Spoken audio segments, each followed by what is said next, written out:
Hello everyone, this is Marcel. Welcome to my channel. I hope you're all having a good time over the holidays. So today's discussion is on the concept of a perfect woman. Countless men spend the better part of their lives, the vast majority of their time, hunting, searching for that perfect woman, their best match, their other half.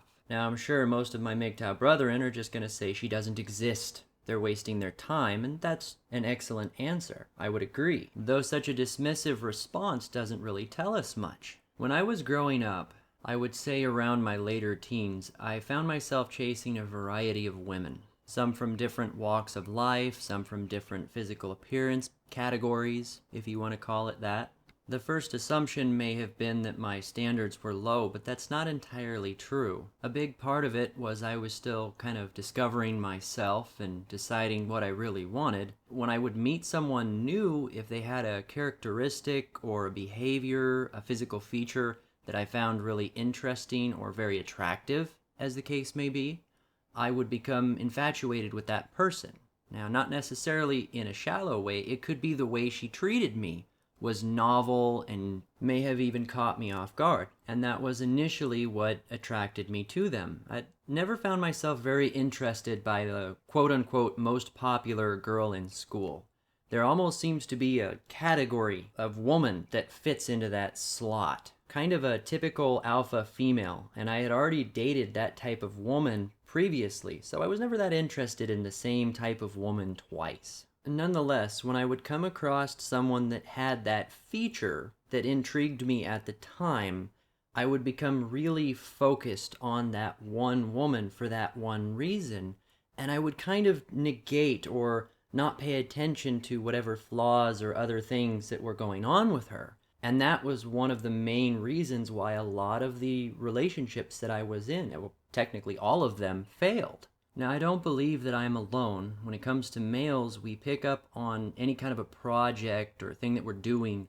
We hyper-focus on individual components on it. We zero in on stuff.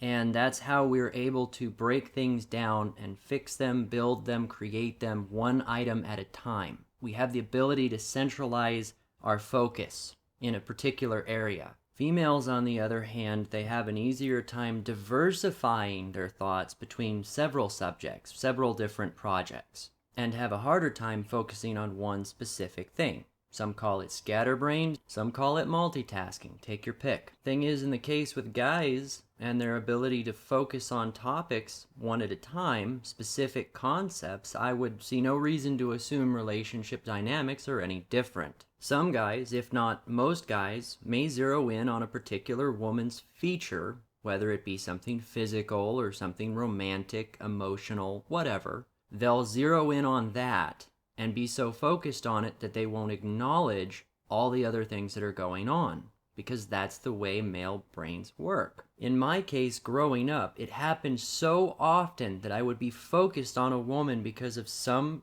particular feature that didn't really resemble or embody her as a whole, that I started actually reclassifying my interest in her. I started calling it irrational attraction. It's just what made sense to me at the time, because it is fairly irrational to consider building a relationship upon something like her smile, or the way she laughs, or how well she treats me when we're out on a date. Those are all just individual concepts that, when all grouped together, add up to be what she embodies, to be her as a whole. Though men typically don't add the other concept, like her state of her finances, her treatment of her family and friends. The things that would matter to a woman don't automatically matter to a guy.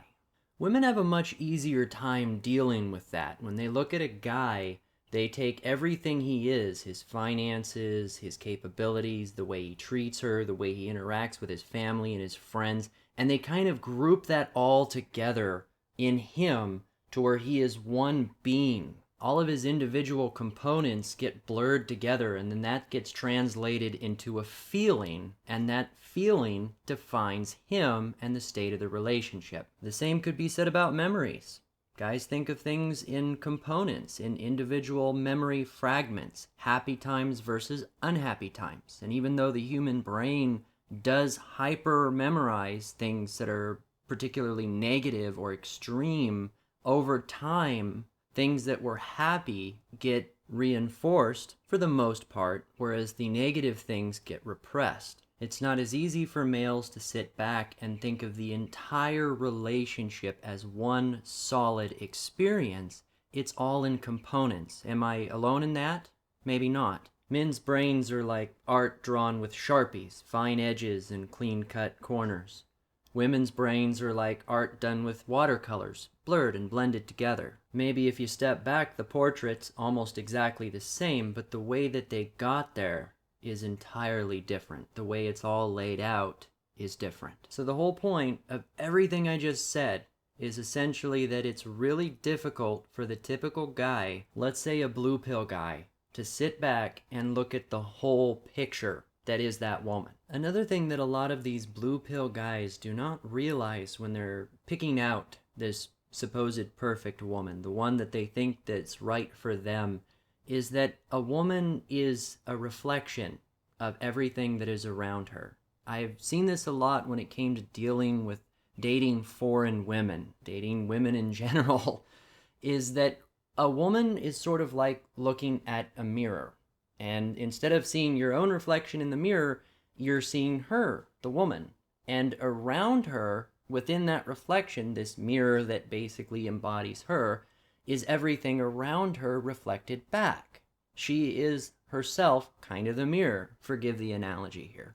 As you move her around in the world, amongst different friends, amongst different family, different people in general, she reflects back the interactions that she experiences. She gives them, you, everyone around her, what they want to see or what she wants them to see of her. So what percentage of her is reflected and what is actually her? And is there even a difference? It's not easy to say. I've dated women for years and then pulled them from where they lived and put them in a different environment and watched them completely conform to the negative stereotypes of that environment that I didn't want. It's one of the reasons why I don't recommend, mail order brides, doing that whole nonsense. And I'm going to make a video about that soon, specifically on the topic of mail order brides. I did one on dating foreign women, but there's been some requests for more specific information. Then there's the final thing these guys that are out there dating don't recognize, is that there's no way of telling whether or not the woman is just portraying that particular trait that the guy likes, whether it's something that, her physical appearance, her makeup, her behavior, whether or not she's doing it for him at the time just to draw him in, or if that's actually her personality, that's something that defines who she is. Regardless, I can guarantee that women are always in a constant state of change. That is the only thing you can truly guarantee about them. So these guys get with the woman because she's beautiful, she hits the wall.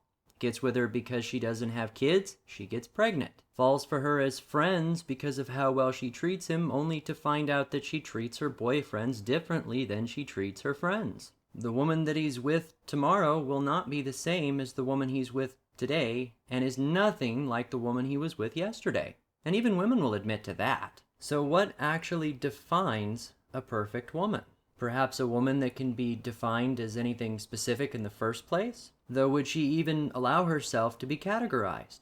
Would a guy coming close to putting her in a box, metaphorically speaking, even just near to the idea, cause her to want to change anyway, so that he wouldn't be able to? Would calling her a blank sort of woman, insert category there, be taken as an insult in the first place? Women are almost groomed to be complex and undefinable. As I've said before, the perfect camouflage for mistreatment is misunderstanding. By not being understood, she's able to treat the guy practically however she wants and then just label it as being her personality, the thing that he was supposed to accept in the first place by even being with her. So therein lies the problem, the conundrum. A man is expected to love and accept a woman for who she is, her personality traits, her qualities, whatever they may be, and yet those very same attributes can and likely will be changed the minute they start to define her. The same can't be said about men, though. When a guy loses his job, he can't say, "It's just my personality." it's just who I am and expect to get away with it.